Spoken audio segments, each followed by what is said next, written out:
যে বাবা সারা জীবন কষ্ট করে সন্তানদের মানুষ করেছেন, জীবনের শেষ প্রান্তে এসে সেই বাবাই আজ সন্তানের কাছে বোঝা। এখনকার প্রেক্ষাপটে মেজরিটি সন্তানরাই বাবা মাকে টেক কেয়ার করে না। তারা চিন্তা করে তাদের নিজের চিন্তা, কিন্তু প্রকৃতির একটা নিয়ম আছে না, প্রকৃতির নিয়মের রেজাল্ট একদিন ভোগ করতে হবে সবাইকে। বুক ভরা কষ্ট আর চোখ ভরা অশ্রু নিয়ে তিনি আশ্রয় নিয়েছেন বৃদ্ধাশ্রমে। নীলফামারীর কিশোরগঞ্জ উপজেলার দক্ষিণ বড়ভিটা জোড়াবান্দা এলাকার নিরাপদ বৃদ্ধাশ্রমে গিয়ে দেখা যায় এখানে প্রতিটি কক্ষ যেন নীরব কান্না আর দীর্ঘশ্বাসের সাক্ষী। বর্তমানে জিরো টলারেন্সে অবস্থান করতেছে, টেক কেয়ার করার মতো কেউ নাই। আমরা ছেলে নাই। ছেলে কি করে? ছেলে কি করে আপনার? ছেলে 2 বছর হয়েছে, নিজে নতুন সংসার তৈরি করে চলে কি করেন উনি? করে কিছু অবশ্যই। আপনার খোঁজখবর রাখে না? জিরো। দেয়ালের ভাঁজে ভাঁজে জমে আছে অসংখ্য অবহেলিত জীবনের গল্প। এখানেই বসবাস করছেন ঢাকার গাবতলীর আব্দুল্লাহ। একসময় কাপড়ের ব্যবসা করে অক্লান্ত পরিশ্রমে সন্তানদের মানুষ করেছেন তিনি। নিজের সুখ স্বপ্ন বিসর্জন দিয়ে সন্তানদের মুখে হাসি ফোটালেও আজ সেই সন্তানদের কাছেই তিনি অবহেলিত। তাহলে গাবতলী কোন জায়গায় আপনার বাসা? গাবতলী ওই যে এটা গাবতলী বলে। আপনার মেয়ে নাই? আচ্ছা, আপনি এখানে কিভাবে আসলেন? সাজু সাহেবের মাধ্যমে গাবতলী থেকে আসি, আমি নিজে ওনার সাথে যোগাযোগ করে আসি। কথা বলতে গিয়ে কান্নায় ভেঙে পড়েন আব্দুল্লাহ। ভারাক্রান্ত কণ্ঠে বলেন, সারা জীবন কষ্ট করে ছেলে মেয়েদের মানুষ করেছি, আজ আমি তাদের কাছে বোঝা। কেউ আমার খোঁজ নেয় না।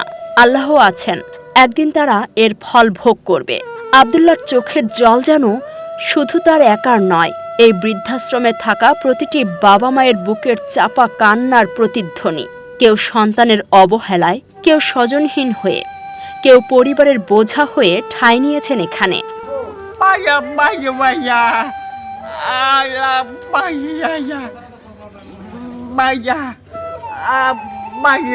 প্রতিদিন তারা অপেক্ষা করেন, হয়তো আজ কেউ আসবে, কেউ বলবে চলুন বাবা আপনাকে বাড়ি নিয়ে যাই, কিন্তু সেই অপেক্ষার প্রহর আর শেষ হয় না। আমার স্বামীর বাড়ি ঠাকুরগাঁ, বাপের বাড়ি চিরির বন্দর। ঠাকুরগাঁ আমার বোনের দেরক দিয়ে বিয়ে হয়েছিল, আমার স্বামী ছিল আর্মি। বাবা যখন আমার 6 মাসে পেটের বাচ্চা, তখনই আমার স্বামী মারা গেছে। মেলা গেলে টাকা পয়সা পাচ্ছিলাম, শাশুড়ির হাতে দানি দিয়েছিলাম, শাশুড়ি সেই টাকা পয়সা গুলো নিয়ে আমার থিয়ে পালাছিল। এই বাপের বাড়িতে আসিয়া কষ্ট করে আসিয়া ছেলেটা মানুষ করলাম, বড় হলো ছেলেটা। সেই ছেলেও ভালো আছিল, বা ওই ছেলেও আবার মোটরসাইকেল নিয়ে ব্রিজের উপর মোটরসাইকেল নিয়ে ছেলেও মারা গেছে। ছেলে মারা যায় তো আমি পাগল হয়ে গেছি। এখন আপনি কোথায় অবস্থান করতেছেন? এখন এই যে সাজু আব্বারা আমাকে নিয়ে আইছে, সৈয়দপুর থেকে আমাকে সাজু আব্বা নিয়ে আইছে। এখানে কেমন আছেন? এখানে খুব ভালো আছি। বা আপনার খোঁজখবর নেওয়ার কেউ নাই? না। সমাজ সচেতনদের মতে এটি শুধু কয়েকজন বৃদ্ধের গল্প নয়, এটি আমাদের পারিবারিক বন্ধন ও মানবিক মূল্যবোধের অবক্ষয়ের নির্মম প্রতিচ্ছবি।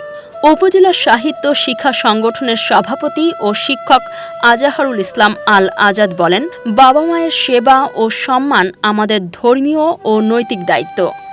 বৃদ্ধাশ্রম কখনোই তাদের প্রকৃত ঠিকানা হতে পারে না। 2018 সালে প্রতিষ্ঠিত নিরাপদ বৃদ্ধাশ্রমের প্রতিষ্ঠাতা সাজেদুর রহমান সাজু জানান, পরিবার থেকে বঞ্চিত অসহায় বাবা মা ও প্রতিবন্ধীদের শেষ আশ্রয়স্থল হিসেবেই গড়ে তোলা হয়েছে এই প্রতিষ্ঠান। যে বাবা মা আমাদের পৃথিবী দেখিয়েছেন, বার্ধক্যে তাদের সবচেয়ে বড় চাওয়া শুধু একটু ভালোবাসা, যত্ন আর সম্মান। আসুন, বৃদ্ধাশ্রম নয়, প্রতিটি পরিবারকে করে তুলি বাবা মায়ের জন্য পরম মমতার নিরাপদ আশ্রয়। আসসালামু আলাইকুম রহমতুল্লাহ। আসলে নিরাপদ বৃদ্ধাশ্রম প্রতিষ্ঠা হয় 2018 সালে। 18 সাল থেকে চলমান চলছে আলহামদুলিল্লাহ, উপরে আল্লাহ রহমত এবং সবার সহযোগিতায়। তো নিরাপদ বৃদ্ধাশ্রমটি হচ্ছে প্রতিষ্ঠাকালীন সময় থেকে মূল উদ্দেশ্য এবং লক্ষ্য একটাই আছে, যে সেটা হচ্ছে যে বাংলাদেশে যেন কোথাও কোনো বৃদ্ধ বাবা মা অসহায়ভাবে পড়ে না থাকে রাস্তায়,